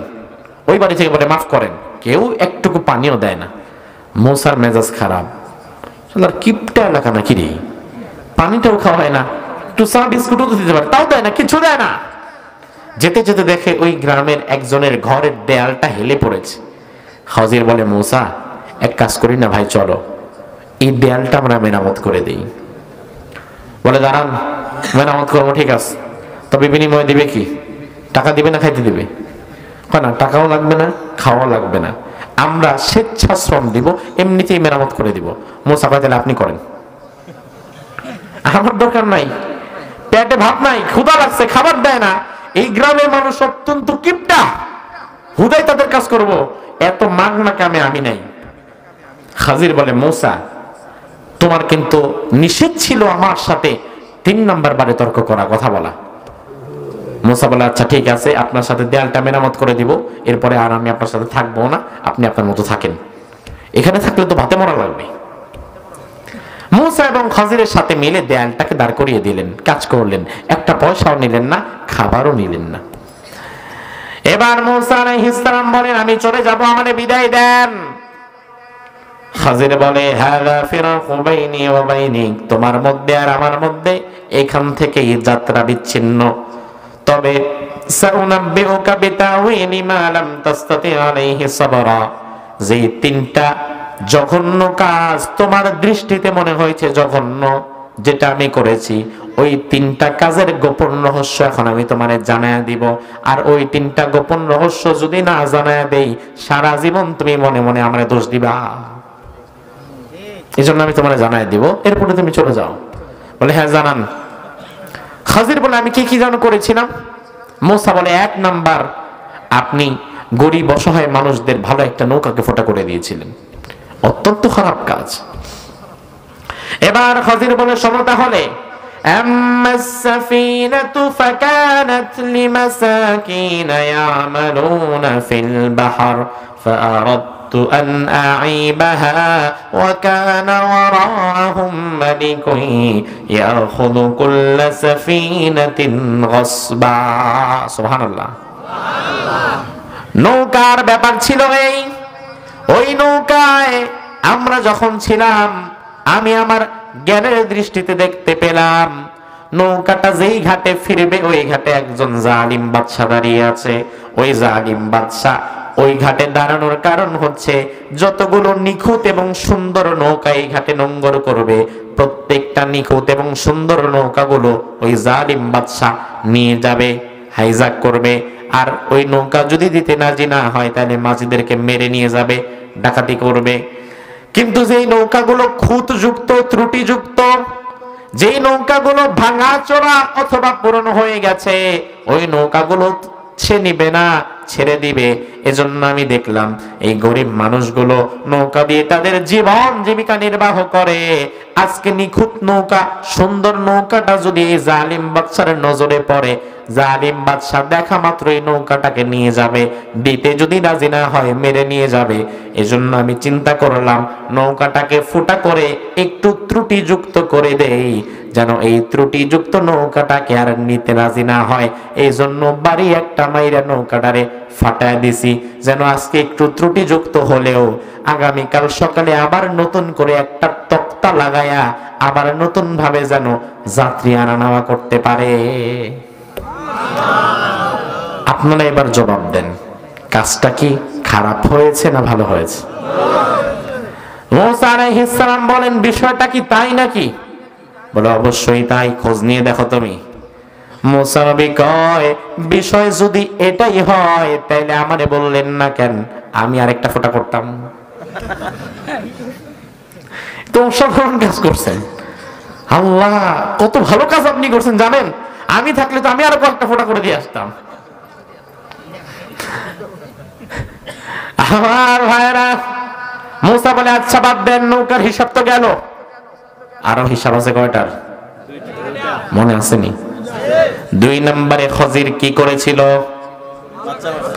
একটা বাচ্চাকে মেরে ফেলেছিল। মুসা বলে নৌকার হিসাব বাদ দেন, বাচ্চা মারলেন কেন জবাব দেন। খজির এবার বলে শোনো, ওয়া আম্মাল গুলামু فكان أبواه مؤمنين فخشينا أن يرهقهما طغيانا وكفرا। বাচ্চাটা দেখতে সুন্দর ছিল না? হ্যাঁ, দেখতে ভালো মনে হয়েছিল। হ্যাঁ, কিন্তু আমার আল্লাহ তাআলা আমাকে গোপন জ্ঞানের মাধ্যমে জানিয়ে দিয়েছিলেন এই বাচ্চাটা বড় হয়ে কাফের হবে। এই বাচ্চাটার মা বাবা ভালো, তারা মুমিনাইন, দুজন ইমানদার, কিন্তু বাচ্চাটা বড় হয়ে শিরিক করবে, কুফরি করবে, কাফের হবে, এবং এই বাচ্চাটা তাদের মা বাবাকে কুফরি করতে বাধ্য করবে। এজন্য ওই বাচ্চাটাকে ছোটবেলায় মেরে ফেলে দিলাম, তার বিনিময়ে আল্লাহ তাআলা আরো উত্তম নেককার আল্লাহর ওলি সন্তান এই ঘরে দিবে। ভালো করছে না খারাপ করছে? আপনি আবার আপনার বাচ্চার মেরে ফেলেন না, যে দুষ্টামি করে হাইরে জ্বালান জ্বালায়, বড় হয়ে বুঝি নিষিদ্ধ সংগঠনের লোক হবে, এখনই মেরে ফেলাই। এটা করেন না, কারণ উনি যেটা জানতেন, খজির নবী যেটা জানতেন, এটা আপনি তো জানেন না, ওদের মারবেন নাকি? এটা করতে যাবেন না। মুসা বলে তাই নাকি? এই বাচ্চা যদি বড় হয় শিরিক করে, কুফর করে, আমি তো এটা 2 চোখে দেখতে পারি না। আমার সবচাইতে জঘন্য দুশমন মুশরিক এবং কাফেররা। এই বাচ্চা যদি বড় হয় সেটাই করতো, তাহলে আপনি আমার আগে জানাইতেন। আপনি একদিক দিয়ে পোস্ট দিচ্ছেন, আমি আরেক দিক দিয়ে দিতাম। এটা ভালো কাজ আপনি একা করেন কেন? আমারও তো বলতেন, আমিও করবো আপনার সাথে। খজির বলে দরকার নাই, কারণ যেই জ্ঞান তোমার আছে এই জ্ঞান আমার নাই। আল্লাহ তাআলা নবুয়তের জ্ঞান আমাকে দেয় নাই, কিন্তু আমার যেই জ্ঞান আমাকে দিয়েছে আল্লাহ ওই জ্ঞান তোমার দেয় নাই। সুবহানাল্লাহ বলবেন? এটা কিন্তু দুনিয়ার নিজাম। যেই জ্ঞান আমার আছে ওই জ্ঞান হয়তো আপনার নাই, আবার যেই জ্ঞান আপনার আছে ওই জ্ঞান আবার আমার নাই। এজন্য প্রত্যেকেই তার জায়গায় সম্মানিত। আপনি আপনার জায়গায়, আমি আমার জায়গায়। আপনি অসম্মানিত না, আপনি অবশ্যই আপনার জায়গায় সম্মানিত। আপনার জায়গায় আমারে নামায় দেন, আপনার জায়গায় আপনি মাঠে আমারে নামায় দেন, হাল চাষ করতে বলেন, গরুর রশির সাথে বান্ধা গরু আমারে ঘোরাবে, ওইটা আমি পারবো না। ওই জায়গায় আপনি সম্মানিত, ওটা আপনার কাজ। ওই বিষয়ে আল্লাহ তাআলা আপনাকে জ্ঞান দান করেছেন। মুসা আলাইহিস সালাম এবার বলেন, বুঝলাম, তাইলে 3 নম্বরে যে এলাকার মানুষ চরম কৃপণ, যারা খাবার দাবার পানীয় দিতে চায় নাই, তাদের ঘর বাড়ি বিনা পয়সায় মেরামত করার কারণ কি? আমরা তো চাইলেই কিছু অর্থ করিয়ার খাবার নিতে পারতাম। খজির বলে শোনো, ওয়া আম্মাল জিদার, দেয়ালের ব্যাপার হচ্ছে, ফাকানা লি গুলামাইনি ইয়াতীমাইন, ওই দেয়ালের ওপাশে ছিল 2জন ইয়াতিম বাচ্চার ঘর, আর ওই ইয়াতিম বাচ্চাদের মা বাবা ছিল না। ওই ইয়াতিম বাচ্চাদের মা বাবা দুনিয়া থেকে বিদায় হয়ে গিয়েছিল, তবে বিদায় হওয়ার পূর্বে তারা কিছু অর্থকরী সম্পদ লুকিয়ে রেখেছিল এই দেয়ালের নিচে। আমি চিন্তা করলাম, দেয়ালটা যদি এখন ঝুঁকে পড়ে, অর্থকরী সম্পদগুলো যদি বের হয়ে যায়, বাচ্চারা ছোট ছোট দেখে তারা এটার পরিপূর্ণ ব্যবহার করতে পারবে না, গ্রামের মোড়ল মাতবরেরা এটা এসে ভাগাভাগি করে খায় ফেলবে। এই জন্য আমি চিন্তা করলাম দেয়ালটাকে আর একটু দাঁড় করিয়ে দেই। দেয়ালটা ঝুঁকতে ঝুঁকতে আরো 15 বছর সময় নিবে। এই 15 বছর এই এতিম বাচ্চাগুলা বড় হয়ে যাবে, তখন যখন এই সম্পদটা ঝুঁকে বের হয়ে যাবে, এই বড় বাচ্চাগুলো এই সম্পদ দিয়ে নিজেদের জীবন চালাতে পারবে। কথা কি ঠিক না ব্যাঠিক? মুসা আলাইহিস সালাম বলেন অত্যন্ত চমৎকার অসাধারণ কাজ আপনি করেছেন, আমি কি আপনার সাথে একটু থাকতে পারবো? কোনো দরকার নেই, যাও, তোমার সুযোগ ছিল 3 বার, তুমি মিস করেছো।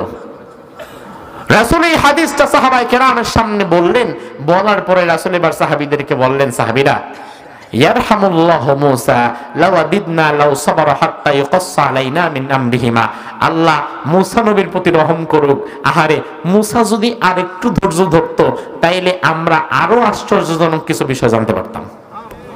এটা রাসূল বলতেছেন। এখন এই ঘটনা তো মুসা দেখছে মাত্র 3টা, কিন্তু খজিরের জীবনে এই ঘটনা আরো আসার সম্ভাবনা আছে না নাই? শত শত ছিল, হাজার হাজার ছিল, কিন্তু আমরা জানতে পারি নাই। তার কারণ যার মাধ্যমে জানবো, যারে আল্লাহ জানতে পাঠাইছে, উনি 3টার পরে আর থাকতেই পারলেন না। 3টা ঘটনা দেখার পরে উনি আর থাকতে পারলেন না। এজন্য আল্লাহ সুবহানাহু ওয়া তাআলা এই ঘটনাগুলোর মাধ্যমে আমাদেরকে কয়েকটা জিনিস বুঝিয়েছেন। প্রথম হচ্ছে জ্ঞানের জন্য ত্যাগ, কষ্ট করা দরকার। এমনি এমনি জ্ঞান আসবে না। মুসাকে আল্লাহ জ্ঞানের জন্য কয়েক শত কিলোমিটার পাড়ি দিয়েছেন। দ্বিতীয়ত, জ্ঞানের জন্য শুধু আমার ঘরের পাশে একটা প্রতিষ্ঠান এখানেই নয়, বরঞ্চ জ্ঞানের জন্য আমি যদি দেখি আমার পাশে একটু দূরে হয়ে যায় প্রতিষ্ঠান, কিন্তু সেখানে ইলমে দ্বীনের ভালো পরিবেশ, ভালো চর্চা হয়, তাহলে জ্ঞানের জন্য প্রয়োজনে দূরে সফর করাও লাগতে পারে। জ্ঞানের জন্য দূরে সফর করা লাগতে পারে এবং জ্ঞানের জন্য ত্যাগ এবং তিতিক্ষার প্রয়োজন। আপনি যখন জ্ঞানের জন্য ঢেলে দিবেন সবটুকু, তখন জ্ঞান আপনাকে কিছু অংশ দিবে। আল্লাহ সুবহানাহু ওয়া তাআলা আমাদের সকলকে কোরআন সুন্নাহর জ্ঞানে জ্ঞানী হয়ে দুনিয়া আখিরাতে আমাদেরকে গুণান্বিত হওয়ার তৌফিক দান করুক, বলি আমিন।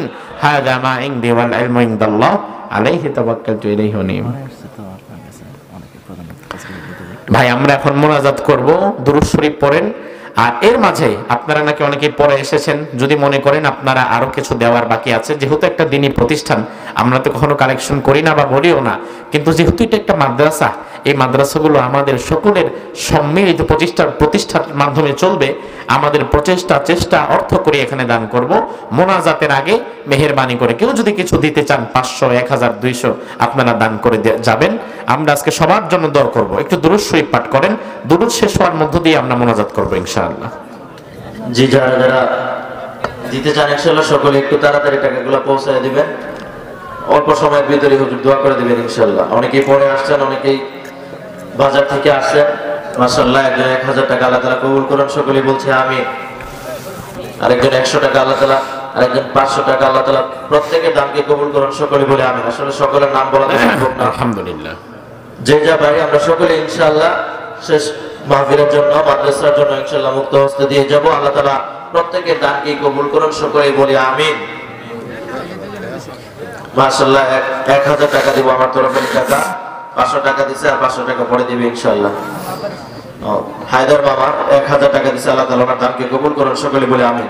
একটু দ্রুত আসি, দেরি না করি, যারা আছে আমরা একটু তাড়াতাড়ি আসি ইনশাআল্লাহ। অল্প সময়ের ভিতরে হুজুর দোয়া করে দিবে। আমরা যারা আছি একটু তাড়াতাড়ি আসি ইনশাআল্লাহ। সকলেই বসেন ইনশাআল্লাহ, দোয়া শেষ হলে পড়ে যাবেন। অনেক সময় দিয়েছেন আপনারা, আপনাদেরকে অসংখ্য ধন্যবাদ জানাচ্ছি। আসলে সকলের নাম বলা সম্ভব হচ্ছে না। আমাদের মাদ্রাসার সভাপতি 5000 টাকা নগদ দিয়েছেন, আর 5000 টাকা পরে দিবেন। মোট 10000 টাকা আল্লাহ তাআলা ওনার দানকে কবুল করুন, সকলে বলে আমিন। আসাদ মিয়া 1000 টাকা আল্লাহ তাআলা ওনার দানকে কবুল করুন। মাদ্রাসার ছাত্রী ফারজিয়া 500 টাকা দিয়েছে, আল্লাহ তাআলা ওনার দানকে কবুল করুন। জি, আমরা যারা আছি, যারা একটু তাড়াতাড়ি, একটু ফাস্ট আসি, হুজুর দোয়া করে দেবেন ইনশাআল্লাহ। হুজুরকে অনেক সময় কষ্ট দিয়েছি, হুজুরের সাথে আমার কথা হয়েছিল, হুজুরকে আমি 10টার ভিতরে স্টেজে উঠাবো, কিন্তু প্রায় আধা ঘন্টা 32 মিনিট লেট হয়ে গেছে, যার জন্য আমি হুজুরের কাছে ক্ষমা চাচ্ছি। হুজুর ক্ষমার দৃষ্টিতে দেখবেন। আসলে আচ্ছা আচ্ছা ঠিক আছে। যে আপনাদের আছেন রুবেল কাকা 500 টাকা, একটু তাড়াতাড়ি করি, আমরা যারা দিব ইনশাআল্লাহ বসে না থেকে একটু তাড়াতাড়ি শেষ করে দিই। আরেকজন 100 টাকা আল্লাহ তাআলা কবুল করেন, সকলে বলে আমিন আমিন। যারা আছে আমরা সকলে একটু তাড়াতাড়ি আসি ইনশাআল্লাহ, যে যা বাড়ি সকলে ইনশাআল্লাহ একটু তাড়াতাড়ি দিয়ে যাই। আরেকজন 100 টাকা দিয়েছে, আল্লাহ তাআলা ওনার দানকে কবুল করেন, সকলে বলছে আমিন।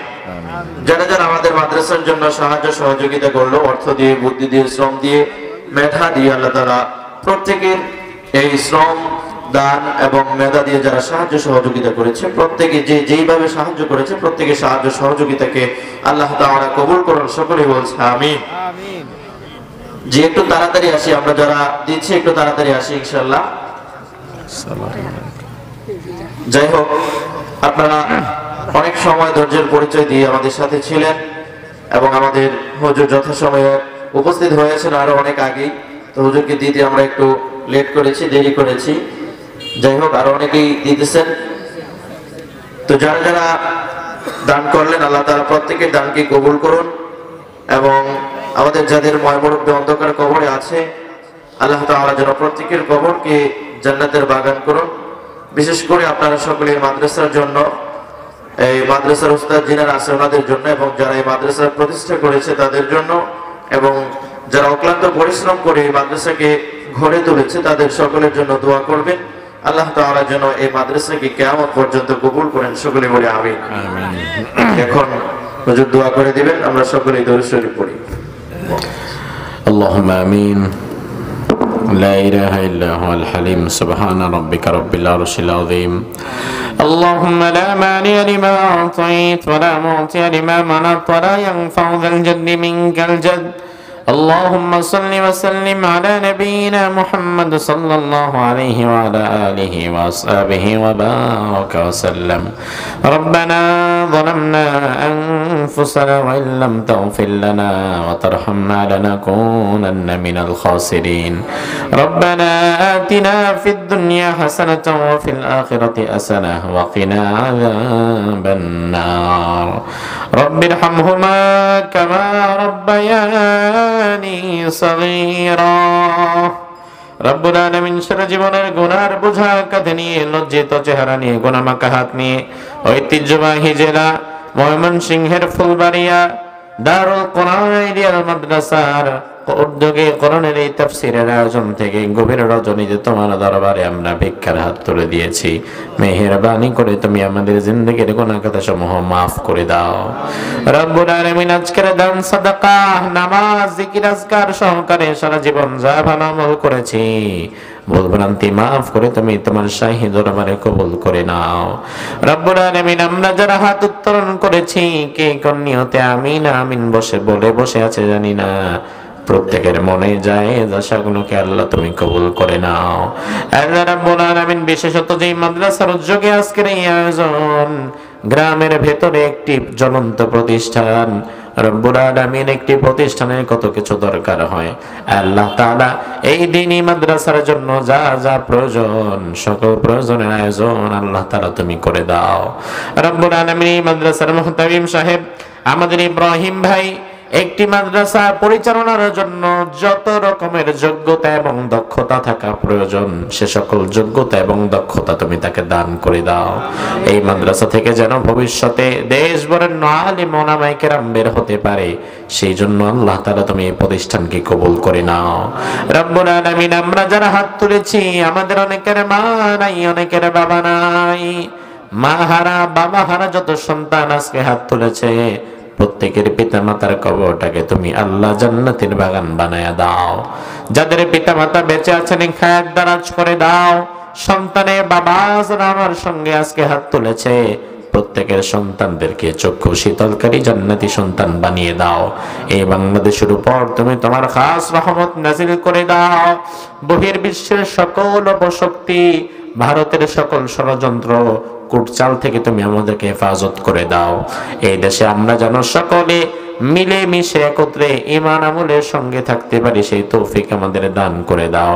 আগামীর বাংলাদেশে কোরআন প্রতিষ্ঠা হয়েছে এমন দৃশ্য তুমি আমাদের দেখে যাওয়ার তৌফিক দান করে দাও রব্বুল আলামিন। গত বছর মাহফিল হয়েছিল, হয়তো এমন অনেক মানুষ ছিল গত বছর হাত তুলেছিল, আজকে আর দুনিয়াতে নাই। আবার আজকের এই মোনাজাত, আজকের এই মাহফিল অনেকের জীবনের শেষ মোনাজাত হয়ে যেতে পারে। আল্লাহ রাব্বুল আলামিন, আমরা যারা আজকে তোমার দরবারে আখেরি ফরিয়াদ করেছি, মেহেরবানি করে পরিপূর্ণ ইমানদার মুমিন মুত্তাকিনা বানিয়ে তুমি আমাদের মৃত্যুর ডাক দিও না। আর মালাকুল মউত যেদিন আমাদের দুয়ারে চলে আসবে, ওই কঠিন দিনে আমাদের সবার জবানে জারি করে দিও লা ইলাহা ইল্লাল্লাহু মুহাম্মাদুর রাসূলুল্লাহ সাল্লাল্লাহু আলাইহি ওয়াসাল্লাম। আসসালামু আলাইকুম ওয়া রাহমাতুল্লাহ।